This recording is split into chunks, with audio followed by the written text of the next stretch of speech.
الحمد لله وكفى والسلام على عباده الذين اصطفى أما بعد فأعوذ بالله من الشيطان الرجيم بسم الله الرحمن الرحيم إن عدة الشهور عند الله 12 شهرا في كتاب الله يوم خلق السماوات والأرض منها 4 حرم ذلك الدين القيم فلا تظلموا فيهن أنفسهم وقال النبي صلى الله عليه وسلم إذا دخل رجب قال اللهم بارك لنا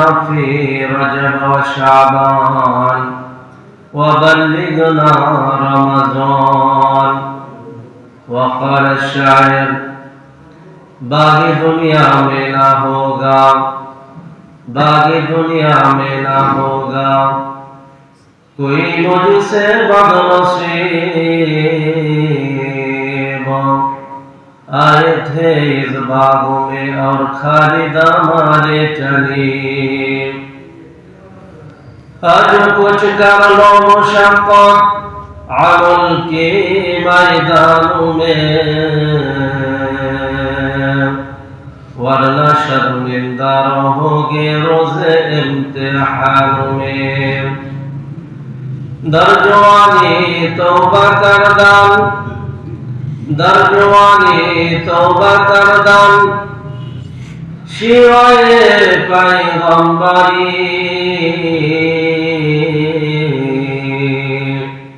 वक्त पीरे गुर्गे जालिमी शावद परहेजगार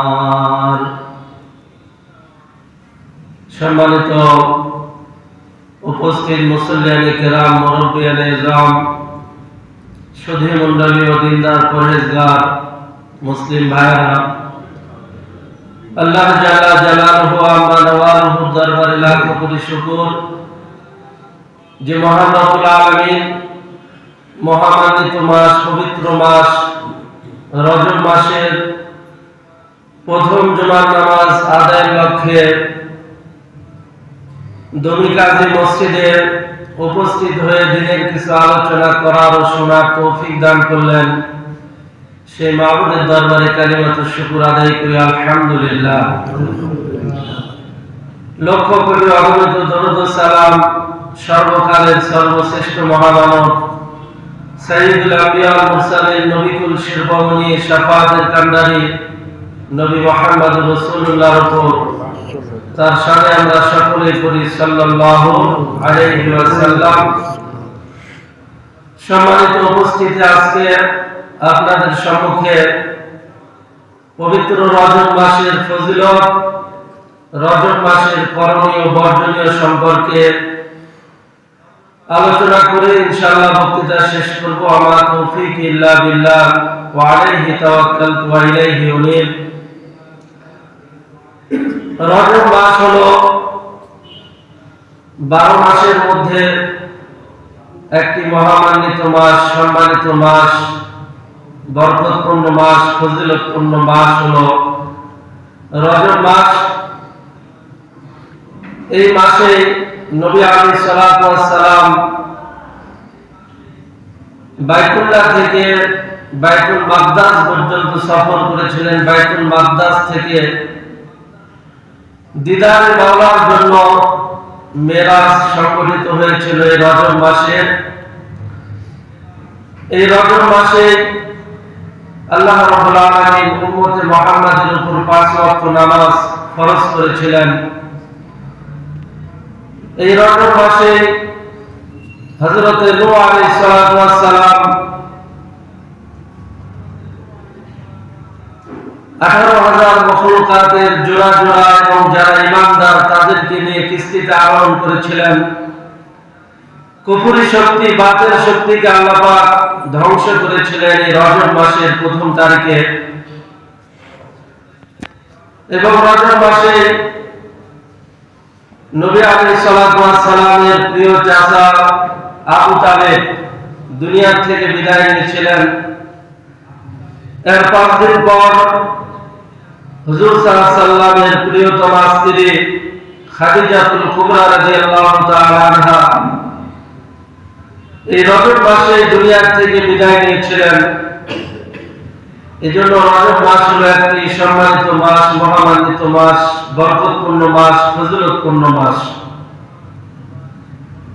এই সম্পর্কে আল্লাহ পাক কোরআনুল কারীমের মধ্যে ইরশাদ ফরমান, ইন্না ইদ্দাতাশ শুহুরি ইনদাল্লাহি 12 শাহরান ফি কিতাবিল্লাহ ইয়াওমা খালাকাস সামাওয়াতি ওয়াল আরদ মিনহা আরবাতুন হুরুম। রব্বুল আলামিন পবিত্র কোরআনুল কারীমের মধ্যে ইরশাদ ফরমান, আসমান জমিন এই পৃথিবীকে সৃষ্টি করার সময় থেকে আল্লাহ পাক 12 মাসের গণনা নির্ধারণ করেছেন। এই 12 মাসের মধ্যে 4টি মাসকে আল্লাহ পাক হারাম ঘোষণা করেছেন। শাওয়াল, জিলকাদা, জিলহজ্জা, জিলহজ, মুহররম, রজব, এই 4 মাসে মারামারি, কাটাকাটি, হানাহানি ইসলাম ধর্মের মধ্যে নিষেধ ছিল। সেই 4 মাসের মধ্যে একটি মাস হলো রজব মাস। অতঃপর আল্লাহ পাক বলেন, ফালা তাযলিমু ফীহিন্না আনফুসাকুম, এই 4 মাসে তোমরা তোমাদের নফসের উপর জুলুম করো না, অত্যাচার করো না। গুনাহের মাধ্যমে, শিরকের মাধ্যমে, বিদআতের মাধ্যমে, কুসংস্কারের মাধ্যমে, অন্যায় অপকর্মের মাধ্যমে তোমরা এই 4 মাসকে তোমরা কলুষিত করো না। সেই 4 মাসের মধ্যে একটি মাস হলো রজব মাস, যে মাস সম্পর্কে নবী আলাইহিস সালাতু ওয়াস সালাম হাদিসে মুবারাকার মধ্যে ইরশাদ ফরমান, قال النبي صلى الله عليه وسلم إذا دخل رجب قال اللهم بارك لنا في رجب وشعبان وبلغنا رمضان। আল্লাহর পয়গম্বর সাল্লাল্লাহু আলাইহি ওয়াসাল্লাম যখন রজব মাস আসতো বেশি বেশি দোয়া করতেন, আল্লাহুম্মা বারিক লানা, রব্বুল আলামিন আপনি রজব এবং শাবান মাসে আপনি বেশি বেশি বরকত দান করেন। ওয়া বাল্লিগনা রমাদান, রমজান পর্যন্ত আমাদের হায়াতকে বৃদ্ধি করেন, যেন রমজানের ফজিলত বারাকাত অর্জন করা যায়।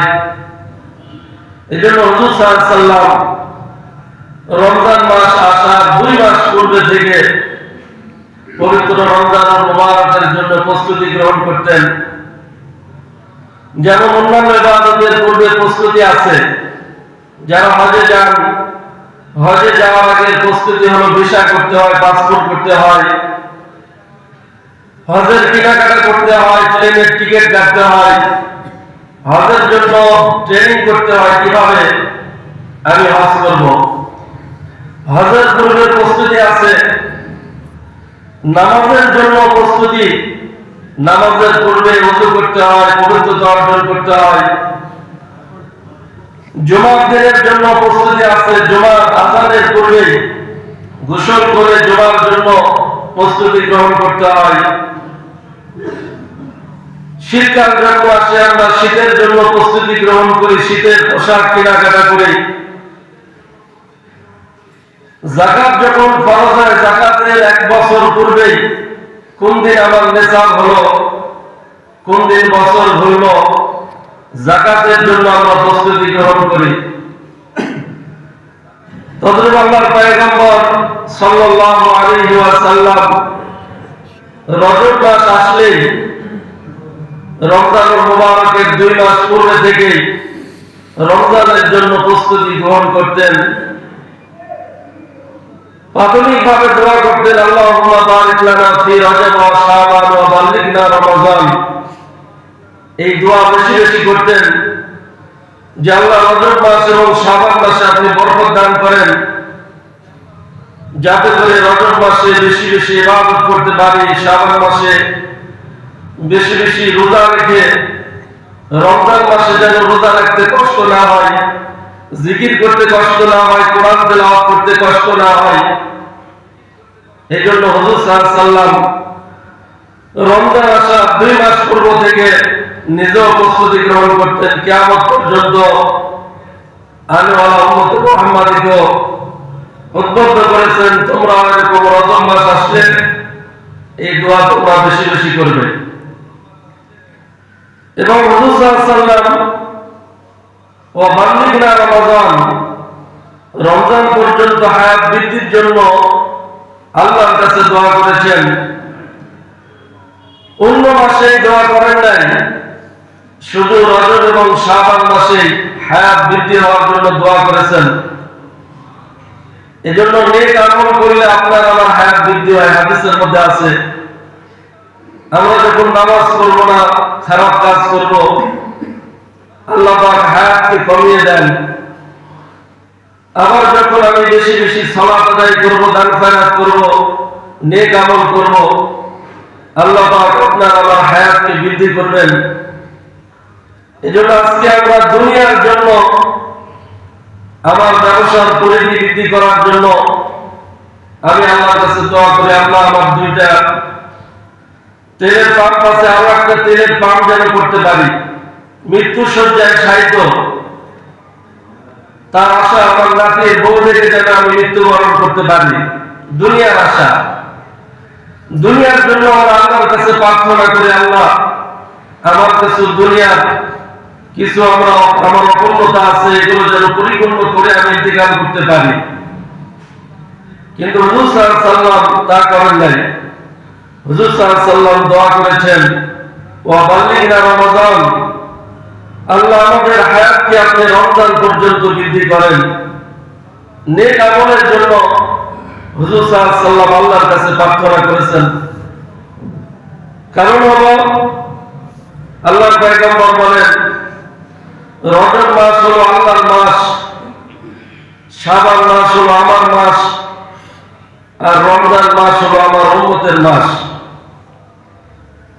রজব মাসকে আল্লাহর পয়গম্বর আল্লাহর মাস বলেছেন, শাবান মাসকে নিজের মাস বলেছেন, আর রমজান মাসকে উম্মতে মুহাম্মাদীর সওয়াব অর্জন করার মাস হিসেবে ঘোষণা করেছেন। এবং উলামায়ে কেরাম বলেন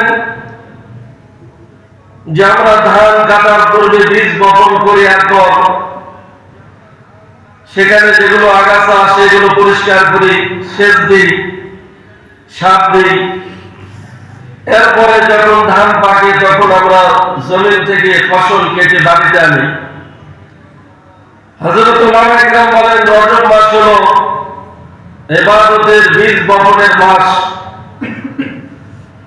আর শাবান মাস হলো এই ফসলের পরিচর্যা করার মাস, সেচ দেওয়ার মাস, আর রমজান মাস হলো ইবাদত করার মাস, ফসল কাটার মাস। যে 2 মাস প্রস্তুতি গ্রহণ করার পর রমজান মাসে উম্মতে মুহাম্মাদী বেশি বেশি ইবাদতের মাধ্যমে তারা এরকম আখিরাত কামাই করবে, সওয়াব অর্জন করবে। শুধু তাই নয়, এই রজব মাসে আল্লাহ রাব্বুল আলামিন শিরক, বিদআত, কুফরি শক্তিকে আল্লাহ পাক ধ্বংস করেছেন, মুসলমানদের বিজয় আল্লাহ পাক দান করেছেন। এজন্য কিতাবের মধ্যে লেখে হযরত নূহ পয়গম্বর 900 বছর তার উম্মতদেরকে দাওয়াত দিলেন, ইয়া আইয়ুহান নাস কুলু লা ইলাহা ইল্লাল্লাহ তুফলিহুন। নূহ পয়গম্বর আল্লাহর কাছে দোয়া করলেন, আর তার উম্মতদেরকে দাওয়াত দেওয়া শুরু করলেন, তোমরা এক আল্লাহর ইবাদত করো, তোমরা সফল কাম হবে। নূহ পয়গম্বরের উম্মতরা তার কথা না শুনে তাকে নির্যাতন করা শুরু করলো। তাকে এমন নির্যাতন করত, বেহুশ হয়ে পড়ে থাকতেন। আবার যখন হুঁশ আসতো তার উম্মতদেরকে দাওয়াত দিতেন, একদিন পয়গম্বর আল্লাহর কাছে দোয়া করলেন, রব্বি লা তাযার আলাল আরদি মিনাল কাফিরিনা দাইয়ারা। রব্বুল আলামিন, আপনি কাফের সম্প্রদায়কে ধ্বংস করেন, এদের হেদায়েত হবে না। আল্লাহ পাক নূহ পয়গম্বরকে বললেন, তুমি কিস্তি তৈরি করো। কিস্তি তৈরি করলেন মহাপ্লাবন দ্বারা। এই রজব মাসের প্রথম তারিখে আল্লাহ পাক তার উম্মতদেরকে, কাফেরদেরকে ধ্বংস করলেন। যারা ঈমানদার, আল্লাহর পয়গম্বর নূহ আলাইহিস সালাম সহ সকলকে আল্লাহ পাক বিজয় দান করলেন, হেফাজত করলেন। সেটা ছিল এই রজব মাসের প্রথম তারিখে। 6 মাস পর মুহররম মাসের 10 তারিখে যদি পাহাড়ে নূহ আলাইহিস সালাম সমস্ত মখলুকাতের জোড়া জোড়া এবং ঈমানদার উম্মতদেরকে নিয়ে উনি যদি পাহাড়ে অবতরণ করলেন। কুফরি শক্তিকে ধ্বংস করার মাস হলো এই রজব মাস। এবং রাসূল সাল্লাল্লাহু আলাইহি ওয়াসাল্লামের সুখে দুঃখে সর্ব অবস্থায় সহযোগিতা করেছিলেন, সাহায্য করেছিলেন তার চাচা আবু তালেব। আল্লাহর পয়গম্বরের কোনো অপরাধ ছিল না, শুধু একটাই অপরাধ, যে কেন মুহাম্মদ আমাদেরকে বাপদাদার ধর্মকে ত্যাগ করে কালেমার দিকে, তৌহিদের দিকে আহ্বান করে। এজন্য মক্কার মুশরিকরা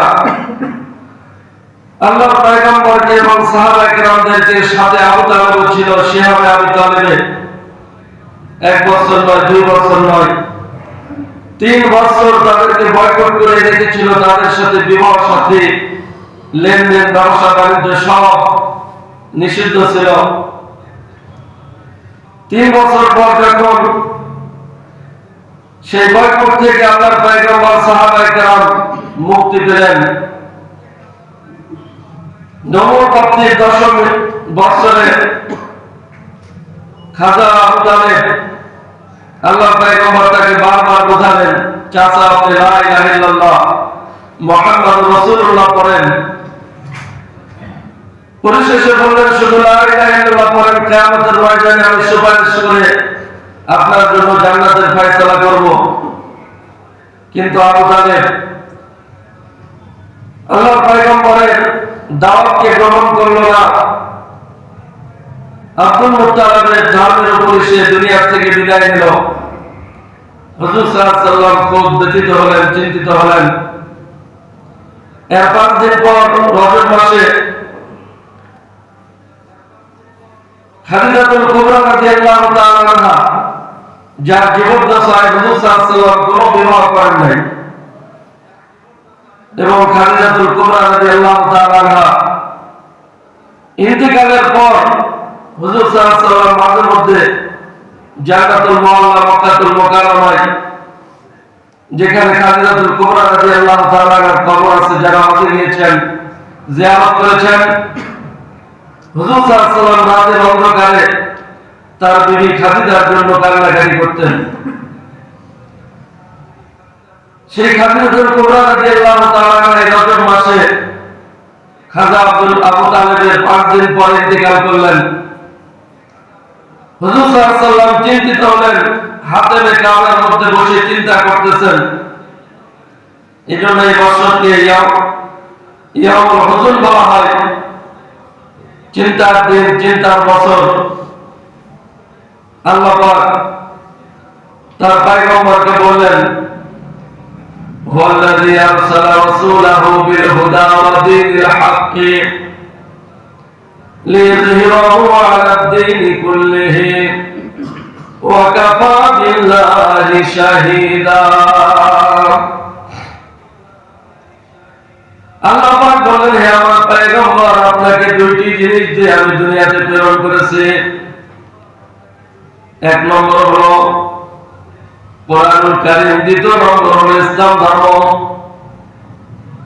উদ্দেশ্য হলো লিইযহিরাহু আলাদ দীনি কুল্লিহি, সকল বাতিল ধর্মের উপর ইসলাম ধর্মকে বিজয় করার জন্য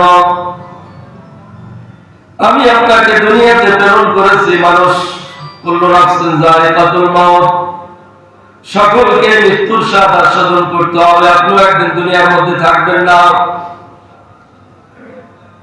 এজন্য আপনি কোনো বিষয় নিয়ে চিন্তা করবেন না, আপনি দিনের দাওয়াত দেন, ইসলামকে সারা বিশ্বের মধ্যে প্রসার করেন। এই উদ্দেশ্যে আপনাকে দুনিয়াতে প্রেরণ করা হয়েছে। এই নির্দেশ আল্লাহর পয়গম্বর মক্কা থেকে তায়েফে গমন করলেন তার বালক পুত্র যায়েদ ইবনে হারেসাকে নিয়ে। একদিন নয়, দুই দিন নয়, তায়েফের ময়দানে 1.5 মাস যাবত তায়েফবাসীদেরকে দাওয়াত দিলেন, কুলু লা ইলাহা ইল্লাল্লাহ তুফলিহুন, তোমরা বাপদাদার ধর্ম মূর্তি পূজাকে ছেড়ে দাও, এক আল্লাহর ইবাদত করো, বন্দেগী করো, দাসত্ব করো, তোমরা সফল কাম হতে পারবে। তায়েফবাসী তার দাওয়াত শুনল না, যুবক সমাজকে তার বিরুদ্ধে এড়িয়ে দিল। আল্লাহর পয়গম্বরের পিঠকে চালের মতো ঝাঁঝরা করে দিল, বেহুশ হয়ে পড়ে থাকলেন। আম্মা আয়েশা সিদ্দিকা রাদিয়াল্লাহু তাআলা আনহা একদিন আল্লাহর পয়গম্বরের পিঠকে দেখার পর বললেন, ইয়া রাসূলুল্লাহ, ইয়া হাবিবাল্লাহ, আপনার কি কোনোদিন বসন্ত হয়েছিল? কারণ পিঠের মধ্যে কেন বসন্তের মতো দাগ? আল্লাহর পয়গম্বর বলেন, এগুলো বসন্তর দাগ নয়। আমি যখন তায়েফের ময়দানে দিনের প্রচার দাওয়াত দেওয়ার জন্য গিয়েছিলাম, তায়েফের লম্পট ছেলেরা আমার বিরুদ্ধে তারা ষড়যন্ত্র করলো, আমার উপর নির্যাতন করলো, আমার পিঠের মধ্যে পাথর নিক্ষেপ করলো, সেই দাগ আছে আমার পিঠের মধ্যে আছে। সেই হুজুর সাল্লাল্লাহু আলাইহি ওয়াসাল্লাম তায়েফের ময়দান থেকে 1.5 মাস পর আবার মক্কাতে ফিরে আসলেন। মক্কাতে ফিরে আসার পর হুজুর সাল্লাল্লাহু আলাইহি ওয়াসাল্লাম ব্যথিত হলেন, চিন্তিত হলেন। মক্কার মুশরিকরা বলল, মুহাম্মদ, তুমি কেমন নবী, কেমন রাসূল যে মক্কার মানুষেরা তোমার উপর নির্যাতন করে, তায়েফের মানুষেরা তোমার উপর নির্যাতন করলো, তোমার সাথে নাকি আল্লাহ আছে? কই, আল্লাহকে তো দেখি না। নাউযুবিল্লাহ। আল্লাহ পাক জিবরাইল আমিনকে প্রেরণ করলেন যে আমার বন্ধুকে মক্কাতুল মুকাররমা থেকে আরশে মহল্লা পর্যন্ত ভ্রমণ করো, আমি যে আল্লাহ আমার বন্ধুর সাথে আছি এটাকে তুমি প্রমাণ দাও। এই ধারাবাহিকতায় এই রজব মাসের 27 তারিখে রজনীতে আমাদের পয়গম্বর সাল্লাল্লাহু আলাইহি ওয়াসাল্লাম মক্কাতুল মুকাররমা থেকে বাইতুল মাকদাস, সেখান থেকে জান্নাত, জাহান্নাম, সিদরাতুল মুনতাহা, আরশে মহল্লা পর্যন্ত সফর করে রাতের সমান অংশের মধ্যে হুজুর সাল্লাল্লাহু আলাইহি ওয়াসাল্লাম আবার ফিরে এসেছিলেন। এজন্য এই রজব মাসে আমরা বেশি বেশি রোজা রাখবো, বেশি বেশি কোরআন খতম করব, দান খয়রাত করব, ইবাদত করব, নেক আমল করব, গুনাহকে আমরা বর্জন করব। কারণ আল্লাহ পাক বলেছেন, ফালা তাযলিমু ফীহিন্না আনফুসাকুম, তোমরা এই মহামান্বিত মাস জিলকাদ, জিলহজ, মুহররম এবং রজব মাসে তোমরা নিজের উপর অত্যাচার, জুলুম করিও না। শিরকের মাধ্যমে, বিদআতের মাধ্যমে, গুনাহের মাধ্যমে তোমরা নিজেদের উপর জুলুম করিও না। আপনারা বলতে পারেন, হুজুর, রজব মাসে গুনাহ করতে আল্লাহ পাক নিষেধ করেছেন, জিলকাদ, জিলহজ, মুহররম মাসে গুনাহ করতে নিষেধ করেছেন, অন্যান্য মাসে তাহলে করা যাবে কি? আল্লাহ পাক এর দ্বারা বুঝিয়েছেন যে 4 মাস হলো মহামান্বিত মাস, সম্মানিত মাস। যেমন পৃথিবীতে অনেক জায়গা আছে, আপনি হাটবাজারে যদি গুনাহ কাজ করেন এটাকে মানুষ তেমন খারাপ মনে করে না, কিন্তু আপনি মসজিদে আসার পর যদি এখানে গুনাহ কাজ করেন, বাইতুল্লাহ শরীফে গিয়ে যদি গুনাহ কাজ করেন, ঈদগাহ ময়দানে গিয়ে যদি গুনাহ কাজ করেন, এটাকে মানুষ বড় গুনাহ, খারাপ মনে করে। কারণ মসজিদ হলো পবিত্র জায়গা, ঈদগাহ মাঠ হলো পবিত্র জায়গা, বাইতুল্লাহ হলো পবিত্র জায়গা। এই পবিত্র জায়গায় আসার পরই সে গুনাহ কাজের মধ্যে লিপ্ত হলো। এই জন্য মানুষ এটাকে বড় খারাপ মনে করে। এই জন্য আল্লাহ পাক বলেছেন 12 মাসের মধ্যে অন্যান্য মাসে গুনাহ করলে এটার শাস্তি কম হবে, কিন্তু এই 4 মাসে যদি কোনো বান্দা বান্দি গুনাহ কাজ করে তাহলে এটা মহামান্বিত মাস, সম্মানিত মাস, মর্যাদাশীল মাস, এর শাস্তি বেশি হবে। এই জন্য আল্লাহ পাক বলেছেন ফালা তাজলিমু ফীহিন্না আনফুসাকুম। অতঃপর আল্লাহ পাক বলেন ওয়াকাতিলুল মুশরিকিনা কাফা কামা ইউকাতিলুনাকুম কাফা। মুশরিকরা যদি মুসলমানদের বিরুদ্ধে জিহাদ করে, সংগ্রাম করে, যুদ্ধ করে, তোমরাও মুসলমানরা ঈমানদাররা তাদের বিরুদ্ধে সংগ্রাম করো, যুদ্ধ করো, জিহাদ করো। অতঃপর আল্লাহ পাক বলেন ওয়ালামু আন্নাল্লাহা মাআল মুত্তাকিন। জেনে রাখো ও জগতের মানুষরা, আল্লাহ রাব্বুল আলামিন যারা মুত্তাকি পরহেজগার, যাদের মধ্যে আল্লাহর ভয় আছে, আল্লাহর ভয়ে জুমার নামাজ আদায় করে, 5 ওয়াক্ত নামাজ আদায় করে, রমজান মাসে রোজা রাখে, নেক আমল করে, দান খয়রাত করে, আল্লাহর ভয়ে গুনাহকে বর্জন করে, এদেরকে মুত্তাকি বলা হয়। আর আল্লাহ পাক ঘোষণা করলেন ওয়ালামু আন্নাল্লাহা মাআল মুত্তাকিন।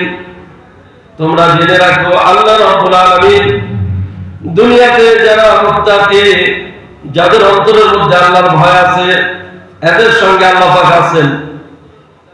দুনিয়ার কোন নেতা নেত্রী যদি বলে আমি তোমার সাথে আছি, তোমার কোনো ভয় নেই, সে নিজেকে নির্ভয় মনে করে। তো আল্লাহ রাব্বুল আলামিন পবিত্র কোরআনুল কারীমের মধ্যে ঘোষণা করেছেন ওয়ালামু আন্নাল্লাহা মাআল মুত্তাকিন। তোমরা জেনে রাখো যারা মুত্তাকি এদের সাথে আমি আছি। আর মুত্তাকি কারা, মুত্তাকির সংজ্ঞা কি? মুত্তাকিদের সাথে আল্লাহ আছে। মুত্তাকি কাদেরকে বলা হয়? মুত্তাকির ব্যাখ্যা, সংজ্ঞা আল্লাহ পাক সূরাতুল বাকারার মধ্যে দিয়েছেন যালিকাল কিতাবু লা রাইবা ফীহি হুদাল লিল মুত্তাকিন আল্লাযীনা ইউমিনুনা বিল গায়বি ওয়া ইয়াকিমুনাস সালাতা ওয়া মিম্মা রাযাকনাহুম ইউনফিকুন। আল্লাহ রাব্বুল আলামিন বলেন এই কোরআনুল কারীম মুত্তাকিদের জন্য হেদায়েত দিবেন। মুত্তাকি হলো আল্লাযীনা ইউমিনুনা বিল গায়বি, যারা গায়বের উপর ঈমান আনয়ন করেছে, ওয়া ইয়াকিমুনাস সালাতা, যারা 5 ওয়াক্ত নামাজ, জুমার নামাজ আদায় করবে, এবং যাদেরকে সম্পদ দান করা হয়েছে সম্পদের যাকাত দিবে, হিসাব করে দান খয়রাত করবে, আখিরাতের দিবসের উপর ঈমান আনবে, এদেরকে আল্লাহ পাক সূরাতুল বাকারার শুরুতে মুত্তাকি বলেছেন। আর এই মুত্তাকিদের সাথে আল্লাহ পাক আছেন। এজন্য যাদের অন্তরের মধ্যে আল্লাহর ভয় আছে এরা হলো মুত্তাকি, আর মুত্তাকিদের সাথে আল্লাহ আছেন। এজন্য আমরা মুত্তাকি হওয়ার জন্য চেষ্টা করি।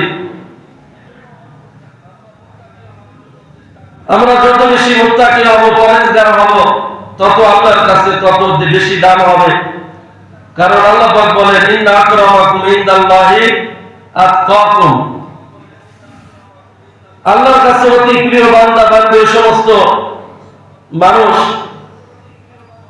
যারা তাকওয়াকে লালন করে, যাদের অন্তরের মধ্যে তাকওয়া, আল্লাহর ভয় আছে, আল্লাহর ভয়ে ইবাদত করে, আল্লাহর ভয়ে গুনাহকে বর্জন করে। ইন্না আকরামাকুম ইনদাল্লাহি আতকাকুম। যারা বেশি খোদাভীরু, আল্লাহকে ভয় করে, এরা হলো আল্লাহর কাছে অতি পছন্দনীয় বান্দা বান্দী। আর এই মুত্তাকিদের সাথে আল্লাহ পাক আছেন। এজন্য দীর্ঘ 1 বছর পর আমাদের মাঝে পবিত্র মহামান্বিত সম্মানিত মাস রজব মাস উপস্থিত হয়েছে। আজকে 4 তারিখ, প্রথম জুমা। এজন্য এটা হলো রমজানুল মুবারকের জন্য প্রস্তুতি গ্রহণ করার মাস। আর এক মাস 27 দিন পরে ইনশাআল্লাহ 26 দিন পরে আমাদের মাঝে পবিত্র রমজানুল মুবারক উপস্থিত হবে। এজন্য দুনিয়ার লাইনে আমি ঢাকা যাব, ঢাকা যাওয়ার আগে প্রস্তুতি গ্রহণ করি, টিকিট কাটতে হয়, সামানপত্র রেডি করতে হয়, বাসে চড়তে হয়, তারপরে আমি ঢাকা পৌঁছতে পারি। তখন আল্লাহর পয়গম্বর রমজান মাস আসার 2 মাস পূর্বে থেকে দোয়া করেছেন, দাওয়া করেছেন, প্রস্তুতি গ্রহণ করেছেন। দুনিয়াতে যারা ফাইনাল খেলে, ফুটবল, ক্রিকেট খেলা, ফাইনাল ম্যাচের পূর্বে টেস্ট খেলা খেলে। কারণ আগে যদি সে প্র্যাকটিস না করে ফাইনালে গিয়ে ভালো করতে পারবে না। ছাত্ররা ফাইনাল পরীক্ষা দেওয়ার পূর্বে টেস্ট পরীক্ষায় অংশগ্রহণ করে, কারণ আগে প্রস্তুতি গ্রহণ না করলে ফাইনাল পরীক্ষায় ভালো রেজাল্ট করা যাবে না।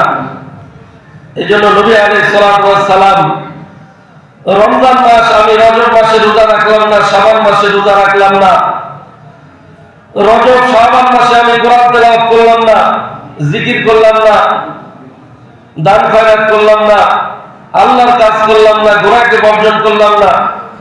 হঠাৎ করে রমজান আসলে আমি রোজা ধরলাম।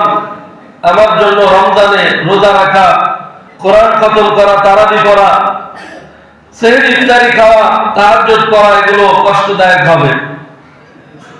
এজন্য হুজুর সাল্লাল্লাহু আলাইহি ওয়াসাল্লাম নিজেও রমজান মাসের 2 মাস আগ থেকেই রমজানের জন্য প্রস্তুতি গ্রহণ করেছেন। সাহাবায়ে কেরাম কিয়ামত পর্যন্ত আনওয়ালা উম্মতে মুহাম্মাদীকে উদ্বুদ্ধ করেছেন। এজন্য আমাদের মাঝে রজব মাস উপস্থিত। এটা আল্লাহর মাস, এটা হলো ইবাদতের বীজ বপনের মাস। এই মাস থেকে আমরা বেশি বেশি নফল রোজা রাখার চেষ্টা করব। বিশেষ করে হুজুর সাল্লাল্লাহু আলাইহি ওয়াসাল্লাম প্রতি সোমবার দিন এবং বৃহস্পতিবার দিন রোজা রাখতেন। প্রতি সপ্তাহে সোমবার এবং বৃহস্পতিবার দিন হুজুর সাল্লাল্লাহু আলাইহি ওয়াসাল্লাম রোজা রাখতেন। এবং প্রতি মাসে আয়ামে বীজ 13, 14, 15 হুজুর সাল্লাল্লাহু আলাইহি ওয়াসাল্লাম রেগুলার রোজা রাখতেন। প্রতি মাসে আয়ামে বীজ 13, 14, 15 রোজা রাখতেন। এজন্য আমরা প্রতি সোমবার, বৃহস্পতিবার আয়ামে বীজ 13, 14, 15 আমরা রোজা রাখার জন্য চেষ্টা করি, পারলে আরো বেশি রাখার জন্য চেষ্টা করি।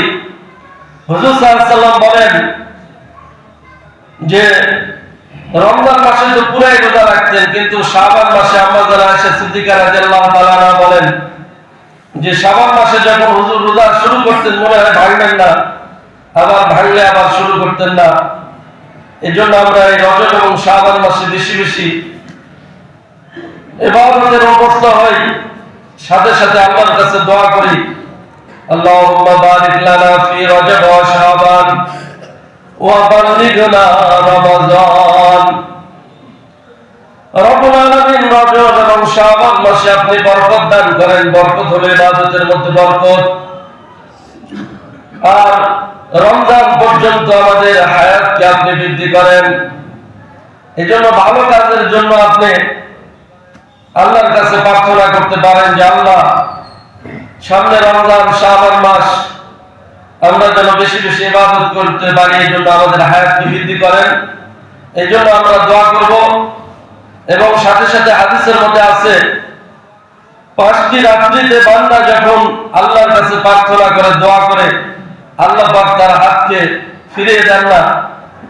এই 5টি রজনীর মধ্যে 1 নম্বর হলো রজব মাসের প্রথম রাত্রির প্রার্থনা। 2 নম্বর হলো লাইলাতুল কদরে যে বান্দা দোয়া করে এগুলো ফিরিয়ে দেন না। 3 নম্বর হলো লাইলাতুল জুমার রজনীতে বান্দা যে কোনো দোয়া করলে আল্লাহ পাক কবুল করেন। 4 নম্বর হলো ঈদুল ফিতর, 5 নম্বর ঈদুল আযহা রাত্রিতে বান্দা যে কোনো দোয়া করলে আল্লাহ পাক কবুল করেন। এজন্য আল্লাহ রাব্বুল আলামিন আমাদের সকলকে রজব মাস, শাবান মাসে এই দোয়া বেশি বেশি করার এবং রমজানের জন্য প্রস্তুতি গ্রহণ করা, গুনাহকে বর্জন করা, আল্লাহর ইবাদত বেশি বেশি করা আল্লাহ পাক তৌফিক দান করুন। সকলে বলি আল্লাহুম্মা আমিন। ওয়া আখিরু দাওয়ানা আলহামদুলিল্লাহি রাব্বিল আলামিন।